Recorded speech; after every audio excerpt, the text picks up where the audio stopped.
Hi, I'm Mac McCarthy, and I help people with their breakups. And today, let's talk about why is it taking so long, so very long. Is this mic in? So very long to heal from your breakup. And this is a topic that specifically doesn't come up all the time, but it's asked in different ways. And the answer to it is it's probably different for different people and different stories. And you need to get clear on why you broke up and get away from the emotions for a bit. You know, if you're hurt, if you're angry, if you want revenge, if you think something wasn't fair, that's common. They think they can do better than me. I think I can do better than them. They don't know what they lost. The shit goes on and on and on. But why is it taking so long to heal from my breakup? And sometimes people, what happens is, I've talked to people that are in their late 20s, early 30s, 40s, 50s, and they're like, I've had breakups before, but not like this, right? I've had breakups before, but this one I can't really shake.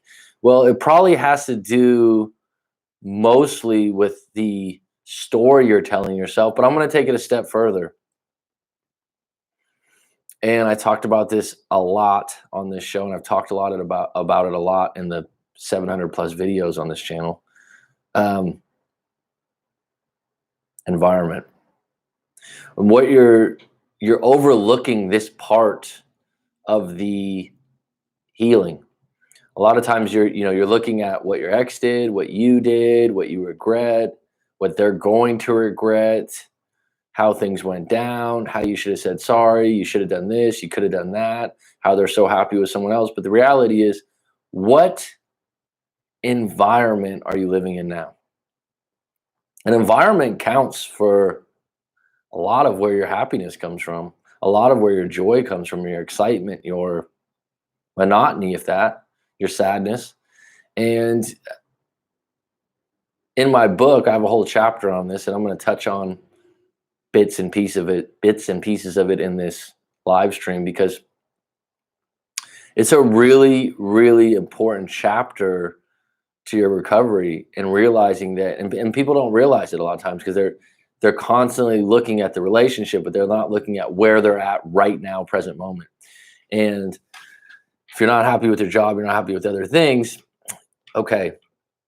If you're in a long-term relationship and you stayed in the same apartment, house, condo, hotel, whatever, and they left, it's different, because it's a little ghostly in that environment. It's a little empty when they left and they get to live with someone else, or they get to live with family, and you're in that room alone that used to be occupied by someone else. The whole environment has changed. So I'm going to go into some of the areas that I've talked about in the book. Environment counts and subcultures count. And this is maybe something that is looked at in a different way. So here's a quote. Your environment shapes who you are, what you do, and how you feel. If you have never moved, you'll always be the same person, doing the same things and feeling the same way.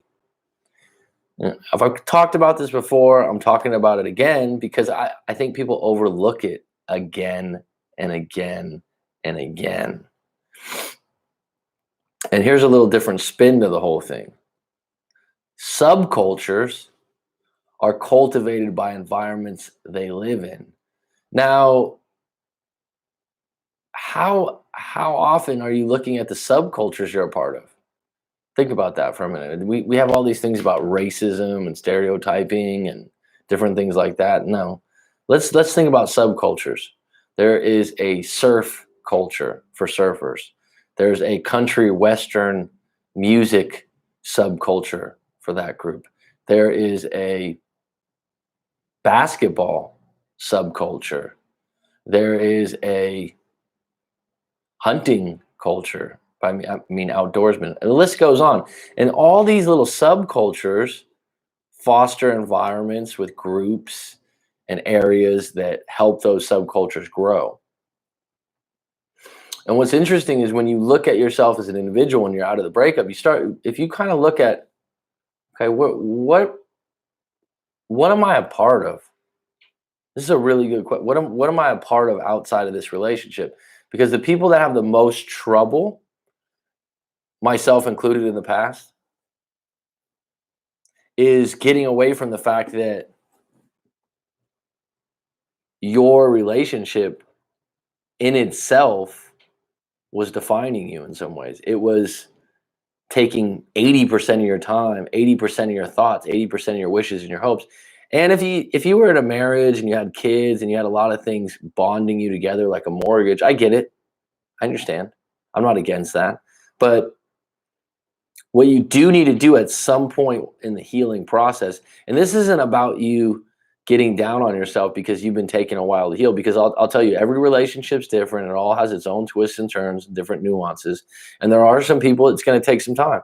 If you've been together 7, 8 years living together, you're not going to get over it in a month. And I actually recommend to people, you got to lick your wounds for a little bit. You got to get some moments where you just take care of yourself and you go on long walks and you exercise, and you're just not ready to date again for a while, because that is a big snake skin to shed.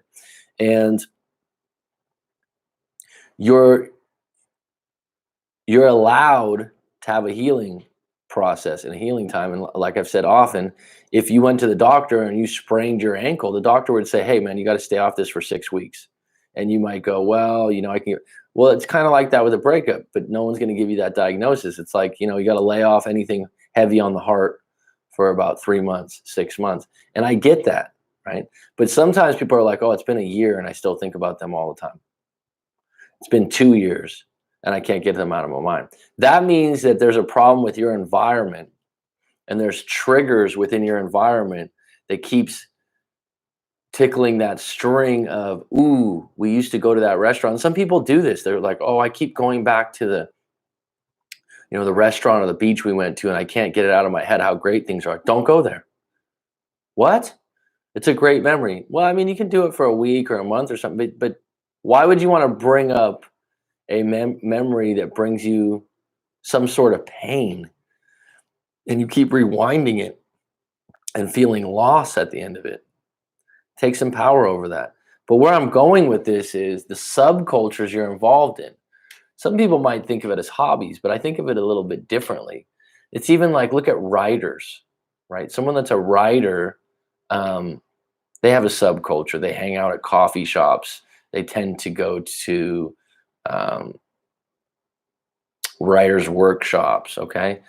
People with different subcultures do certain activities. Now, certain cities, areas,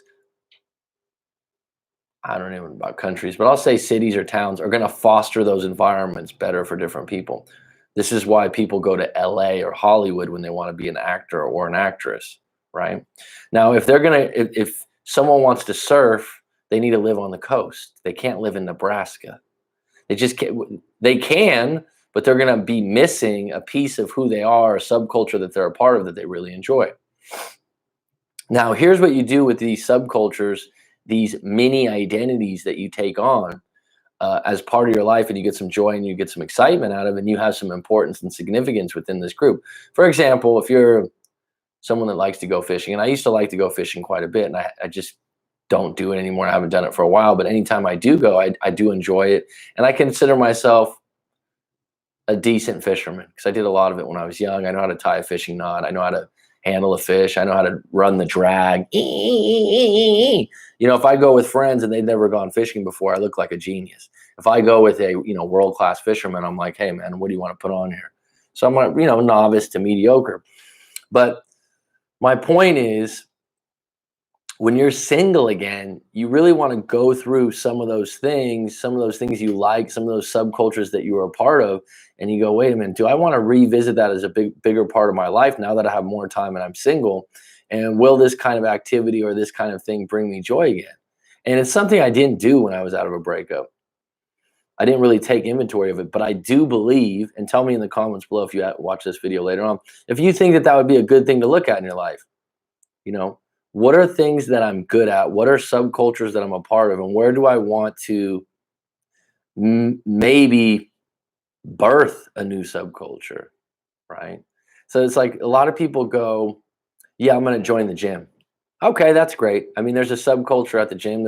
But there's many subcultures within the gym that are like weightlifters, right? The guy with the hammer pants and the pony shoes, and a big ponytail, and he's got tattoos, and he looks like he's all roided out. That's a subculture of the gym. Those guys are called meatheads to the outside people. To the inside people, they're weightlifters, they're professional weightlifters, and they take it really serious and they really enjoy it, right? So if you get out of a breakup and your only bit of going out, enjoying yourself, your significance, your importance was your girlfriend or boyfriend, husband or wife, you're going to have to find out some other things about yourself. You're going to have to look at what you used to like when you were younger before you met her or him. You're going to look at those things and then you're going to go, wow, I'd really like to get back into fishing. Well, where I live doesn't have a whole lot of lakes or rivers, but it does have that canal down the way. Now, if fishing's something you want to get back into, you're probably going to have to change environments. You don't necessarily need to move to Alaska where there's world-class fishing, but you can consider it. You could go on a trip over there. You can do those kinds of things and test out what kind of new areas. See how this is different than just saying I want to have a new hobby? A hobby leads to being a part of these different groups and how deep you go into them. So, as I mentioned before, you can't be a Hollywood star if you don't live in Hollywood first. You can't be a part of a surf culture if you live in Nebraska.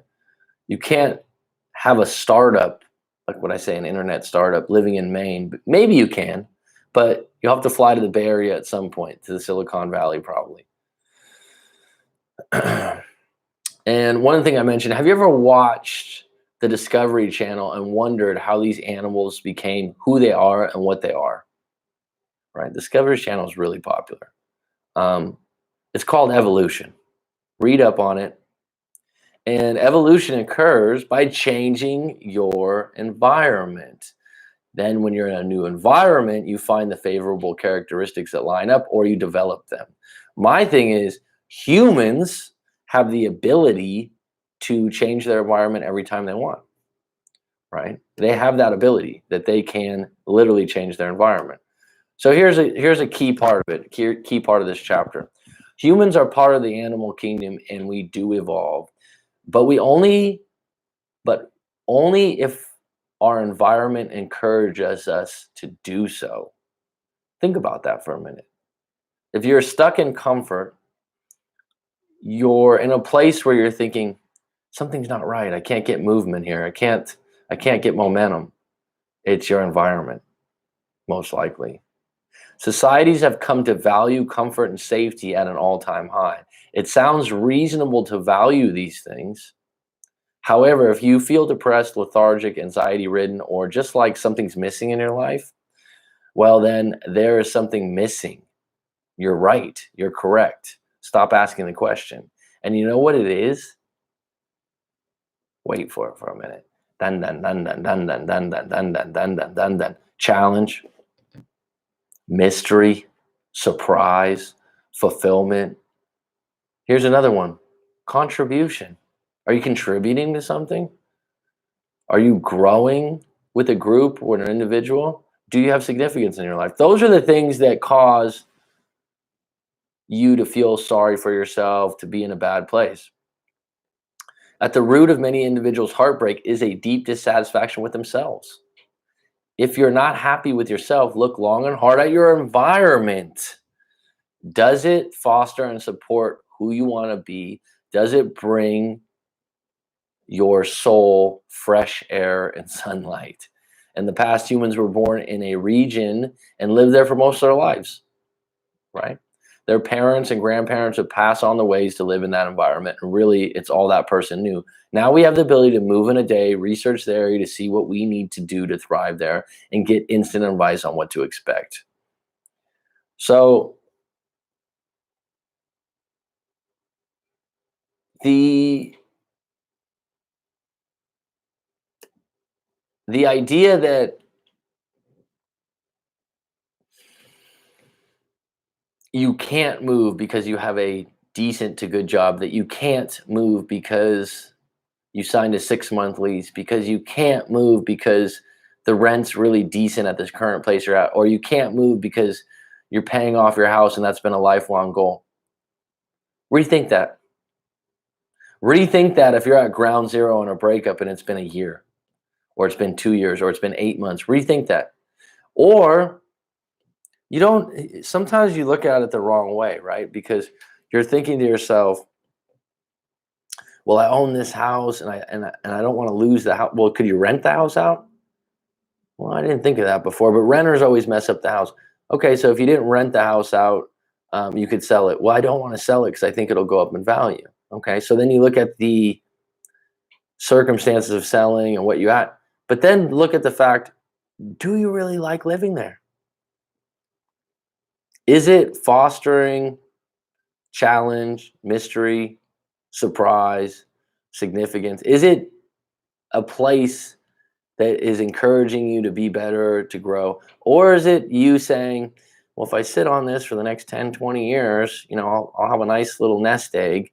Or if I sit on this, this is the right thing to do. She should never sell real estate. You got a point.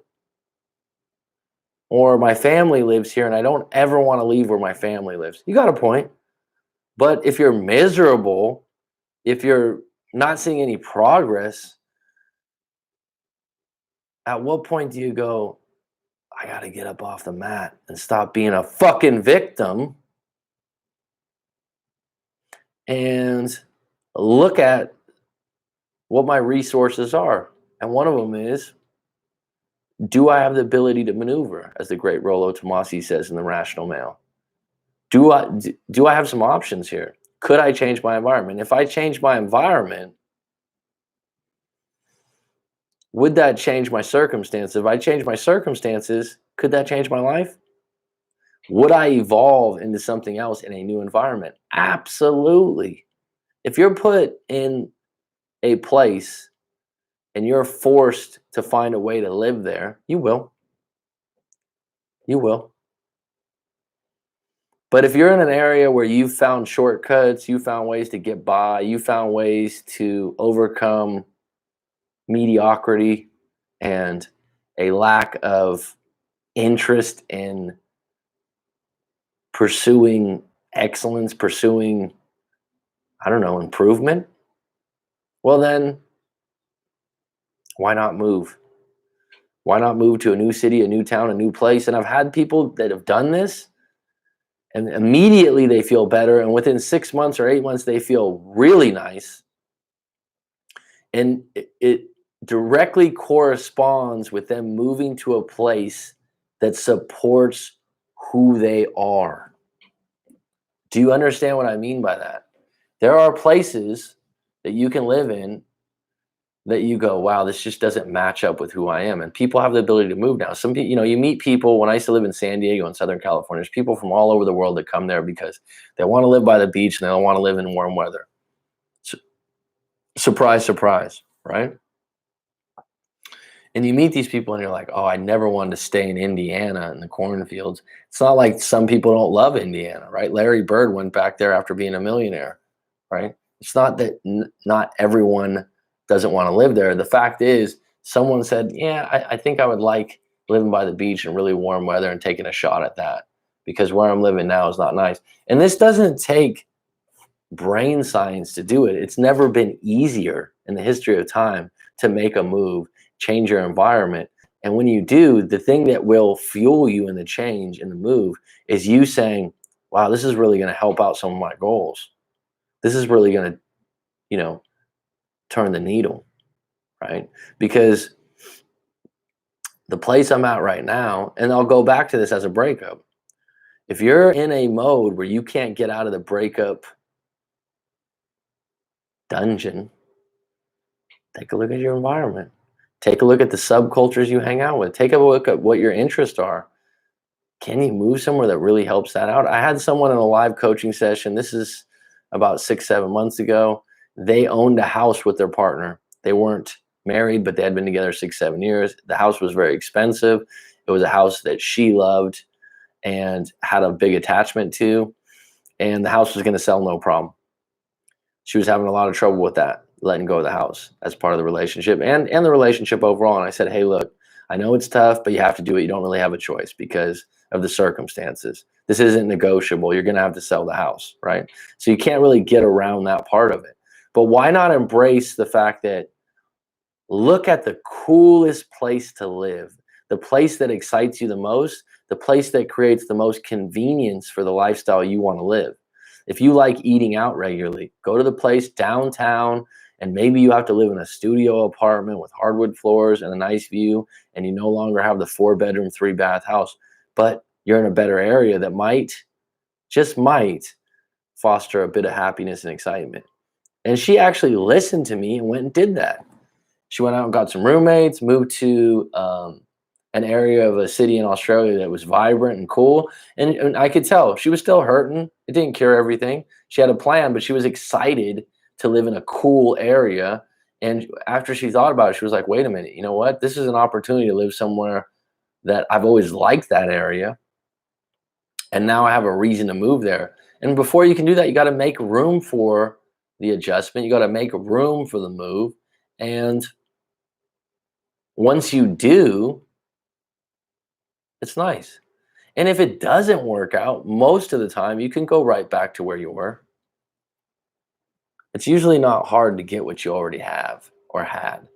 It's more difficult to somehow feel like you've given up. And this is what people do. Oh, I'm not going to give up on this. It's not about giving up. It's about taking a shot.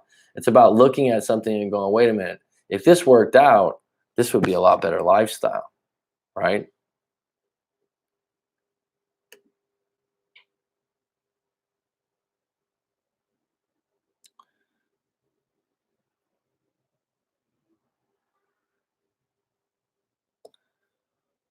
So I'm going to end on that note. If anyone has any comments, put it down below. And if you watch this video all the way through, put some comments down below and let me know what environment would be ideal for you to live in. What environment would be the coolest place you can think of if all things were equal? If we're not talking about money, we're not talking about your current circumstances, but you go, because this is what you need to put to the side. It might not be possible today. When someone would say, oh, I want to move to Whistler, Canada. People that snowboard and ski and stuff love Whistler, Canada, or Lake Tahoe. And then they go, but I can't do it. You can't do it today, but if you saved up money, did some research, you probably could do it in 6 months. If you quit your job, took a waiter job up there or something like that, you probably could do it for a year. You rethink the idea and see how you can fit it in. Put it in the comments below if you got an idea. Curtains.